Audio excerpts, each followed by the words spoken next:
بين الحقيقة والسراب نلقى الأحبة والصحاب أحفاد عثمان هنا بالشوق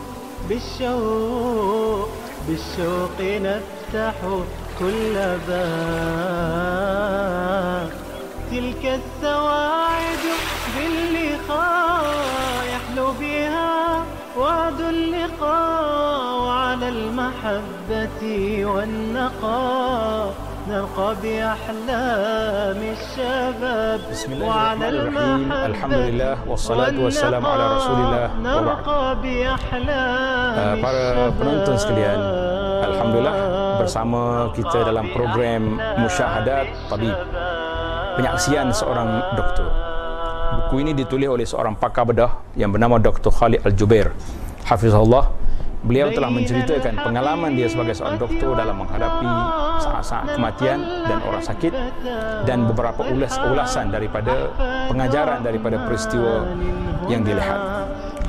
Dalam tajuk yang pertama yang kita pilih ini, tajuk dia Al-Hurub minal Haqiqah, lari daripada hakikat sebenar sebagai seorang manusia, sebagai seorang yang mengabdikan diri kepada Allah Azza wa Jalla.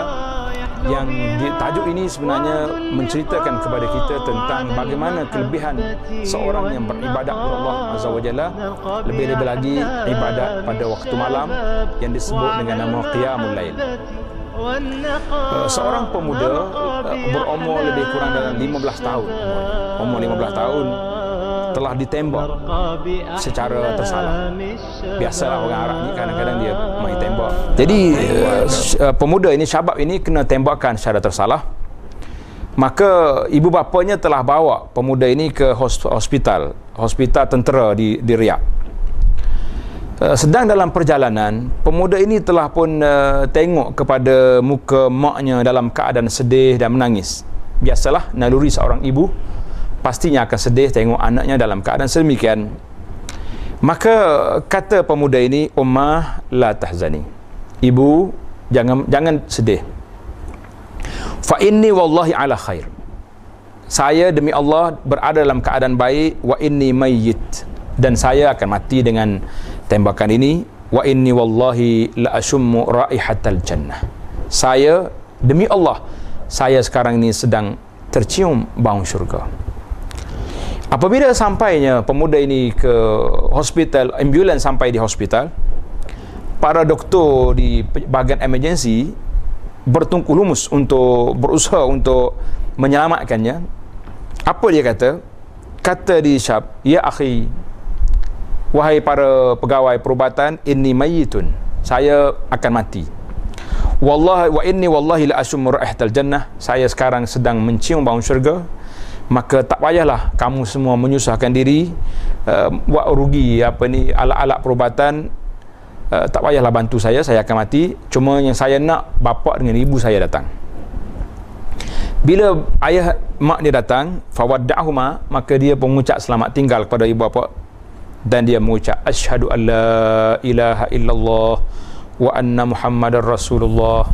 Biasa orang Arab ni kalau dia mengucap, tangan dia akan guna syahadah dengan jari dia, asyhadu an la ilaha illallah wa anna muhammadar rasulullah. Kemudian bila dia mengucap, mati. Wa yadhul yumna ma'qudatun ala syahadah, sedang tangan kanannya sedang bersyahadah. Subhanallah, Allah yaghfirluh.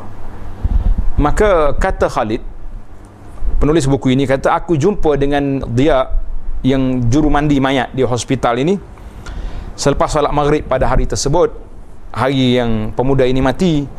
Fazakar al-kisah, dia cerita kepada saya kisah pemuda tadi, bahawa dialah yang telah buka balik jari yang tadi. Dia buka jari pemuda ini dan menyapu peluh di dahinya.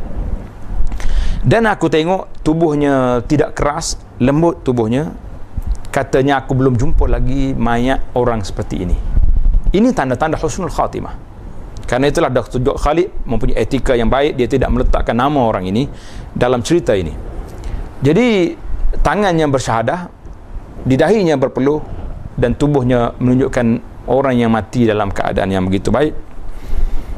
Kemudian apabila ditanya bapa kepada budak ini, apa sebenarnya rahsia anak tuan ini mati dalam keadaan yang begini baik, mati dalam keadaan yang menunjukkan sifat-sifat husnul khatimah? Kata di bapaknya, para penonton, cuba kita lihat, kita perhati bagaimana kita dengan anak-anak kita dan apa yang kita didik mereka. Kata bapaknya, semenjak balirnya, sebelak balir anak ini, dialah yang mengejutkan kami untuk melakukan salat fajar. Dia jadi juru kejut, tukang gerak kita untuk bangun salat fajar. Dan dia ni sahibu qiyamil lail wa qiraatil Quran, seorang yang sangat menjaga qiyamul lail dan banyak baca Quran. Wa muhafizan ala salat fil masjid, selalu salat di masjid.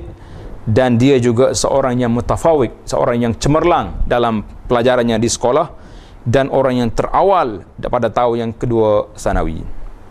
Kata Dr. Khalid, aku telah menyebut cerita ini kepada pakar bedah jantung di hospital. Doktor jantung ini telah mengambil ijazah seminggu cuti.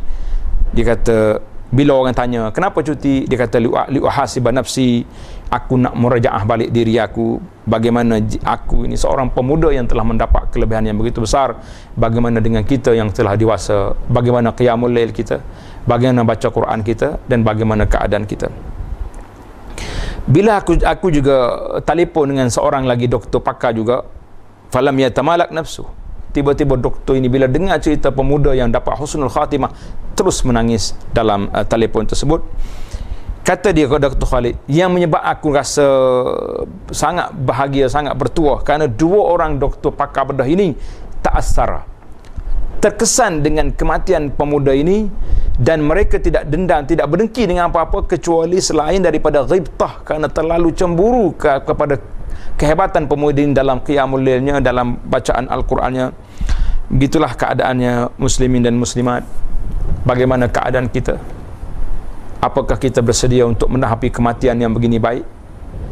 Kita berusahalah untuk hidupkan pada waktu malam dengan qiyamul lail, dekatkan diri kita dengan baca Al-Quran. Mudah-mudahan Allah Ta'ala akan beri kepada kita husnul khatimah sebagaimana yang diberi kepada orang-orang yang dipilih di kalangan hamba-hambanya yang mukmin dan mukminah. Sekian, aqulu qawli hadza, wassalamualaikum warahmatullahi wabarakatuh.